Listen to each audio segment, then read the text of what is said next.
لايك. السلام عليكم، اهلا وسهلا ومرحبا بكم من جديد. اليوم في الدروس السابقة لقد شرحت لكم طريقة إنشاء قناة على اليوتيوب، وشرحت لكم أيضا بعض من الدروس المتعلقة بقناة اليوتيوب ويمكنكم الاستفادة منها. ولكن في هذا الدرس سأشرح لك أهم الحقائق التسعة التي يجب أن تكون دائما في الفيديو الخاص بك قبل أن تقوم بنشره في قناتك على اليوتيوب. ولكن إذا كنت تريد أن تقوم بعمل الفيديو مثل الفيديو الذي أقوم بعمله الآن، يجب أن تستعين بمثل هذه الكاميرا سعرها لا يتعدى $100. وأيضا يجب أن تستعين بكاميرا الهاتف. اشتري آيفون لأن كاميرات الآيفون ذو جودة عالية. إذا كنت تريد أن يتصدر الفيديو الخاص بك نتائج بحث اليوتيوب، قم بتطبيق هذه التسع الأشياء التي سأخبرك إياها الآن. أولا، قم بكتابة عنوان يجعل أي شخص يدخل إلى قناتك على اليوتيوب. عنوان رائع جدا، عنوان يستطيع أن يجلب أي شخص في قناتك على اليوتيوب. يجب أن يكون، سأعطيك أمثلة، مثلا كيفية زيادة متابعين على انستغرام. دائما اسبق كلمة كيفية، أو كيف أقوم بزيادة متابعين على انستغرام، أو أقوى طريقة لزيادة متابعين على انستغرام. فقط هذه أمثلة. أو يمكنك كتابة عناوين رائعة جدا تجعل أي شخص يقوم بالدخول إلى الفيديو الخاص بك، لأن العنوان يشكل 95% بالمقارنة بالصورة المصغرة والوصف وأشياء أخرى. ثانيا، قم بكتابة وصف يصف الفيديو الذي تقوم بنشره في قناتك. قم بكتابة وصف مكون من 4 أسطر أو 3 أسطر على الأقل. قم بكتابة وصف رائع جدا يصف الفيديو. ثالثا، الصورة المصغرة. فالصورة المصغرة هي من تشكل 100% بالمقارنة بين الوصف والعنوان.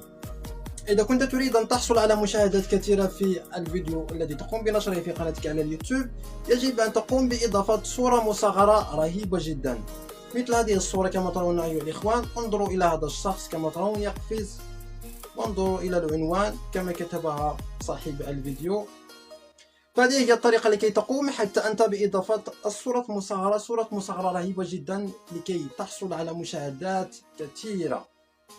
مثلا إذا قمت بإضافة صورة مصغرة رهيبة ويراها أي شخص في الفيديو، اليوتيوب سينقر على الصورة ولو كان لا يريد، لأن ما يوجد في الصورة أذهلت هذا الشخص، وبالتالي سينقر عليها وستحصل على مشاهدة. سينقر على الصورة ولو كان لا يريد، لأن ما رآه في الصورة، الشكل والحوار أو النص الذي رآه هذا الشخص في الصورة أذهلته، وبالتالي سينقر عليها ولو كان لا يريد أي شخص.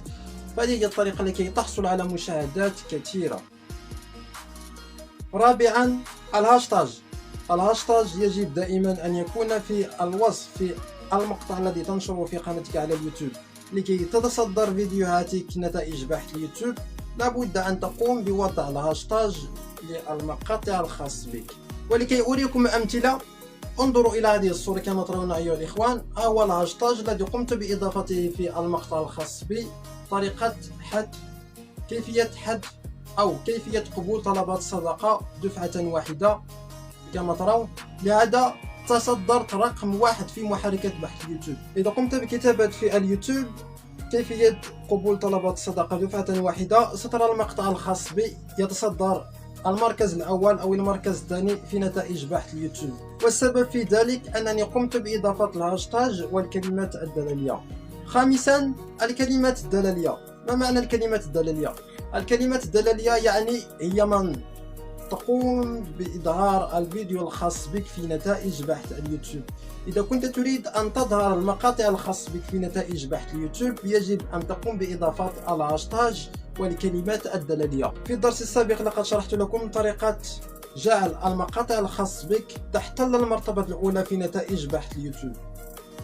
يمكنك زيارة هذا المقطع وتعرف الطريقة. مثلا إذا كان المقطع الخاص بك يتحدث عن طريقة زيادة متابعين على انستغرام، سأعطيك أمثلة لكي تقوم بإضافتها إلى المقطع الخاص بك. مثلا ليس المقطع بل الكلمات الدلالية، سأعطيك أمثلة.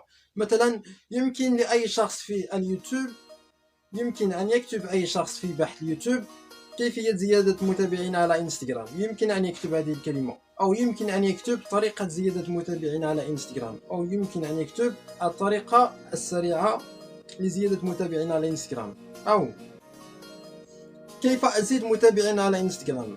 ويمكنك إضافة الكثير من هذه الكلمات.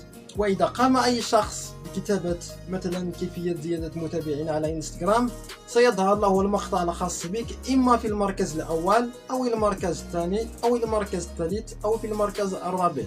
سادسا، ميزة الفصول.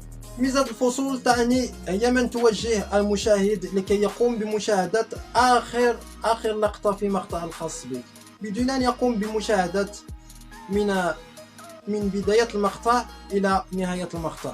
ميزة الفصول أيضا ضرورية لكي تقوم بتسهيل المشاهد لكي يقوم بمشاهدة اللقطات في مقاطعك، اللقطات التي تقوم بإضافتها بدون أن يشاهد الفيديو بالكامل. سابعا، مشاركة روابط الفيديو الخاص بك. نعم، هذا الأمر ضروري جدا، هذا الأمر ضروري جدا لكي يقوم أي شخص بالدخول إلى الفيديو الخاص بك، ولا بد أن تقوم بنسخ رابط الفيديو وتشاركه في باقي مواقع التواصل الاجتماعي مثل فيسبوك وتويتر وإنستغرام واتساب وباقي المواقع التواصل الاجتماعي الأخرى. هذا الأمر ضروري جدا، ضروري جدا لكي تجعل أي شخص يدخل إلى المقطع الخاص بك، المقطع الذي تقوم بنشره في الفيديو. وأيضا لا تنسى أن تقوم بنشر روابط الفيديو الخاص بك في مجموعات فيسبوك. أي مجموعة قم بنشر فيها رابط الفيديو الخاص بك على الفور. مثلا أي شخص في المجموعة إذا رأى الرابط والعنوان، إذا أعجبه ما قلته في العنوان، سينقر على الرابط وبالتالي سيشاهد الفيديو. ثامنا، تشجيع الأشخاص للدخول إلى الفيديو الخاص بك. بعد أن تقوم بنشر الفيديو الخاص بك، قم بتشجيع الأشخاص، زملائك، أصدقائك، أفراد عائلتك، أي شخص تعرفه شجعه لكي يدخل إلى المقطع الخاص بك. مثلا شخص يبحث عن طريقة زيادة متابعين على انستغرام، أنت تقوم بنشر فيديو يتحدث عن طريقة زيادة متابعين على انستغرام، قم بنسخ رابط الفيديو وابعثه لهذا الشخص، وبالتالي سيدخل إلى الفيديو الخاص بك، سيدخل إلى الفيديو لكي يشاهد هذا الشرح. تاسعا وأخيرا أيها الإخوان، هو ترويج المقاطع الخاص بك. إذا كانت لديك صفحة فيسبوك يجب دائما أن تكون عندك إذا كنت من منشئ محتوى اليوتيوب، لأن هذا الأمر ضروري جدا يجب أن تكون لديك صفحة فيسبوك. إذا كنت من منشئ محتوى اليوتيوب قم بإنشاء صفحة فيسبوك، لأنها ضروري لكي تقوم بنشر فيها المقاطع الفيديو الخاص بك.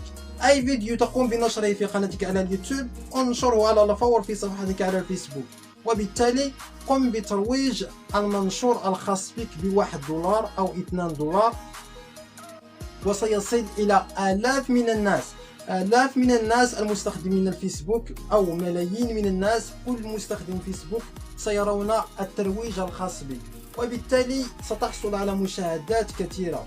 جميع الأشخاص أو جميع اليوتيوبرز يقومون بترويج منشوراتهم، لهذا يحصلون دائما على مشاهدات كثيرة. قم بترويج المنشورات الخاص بك.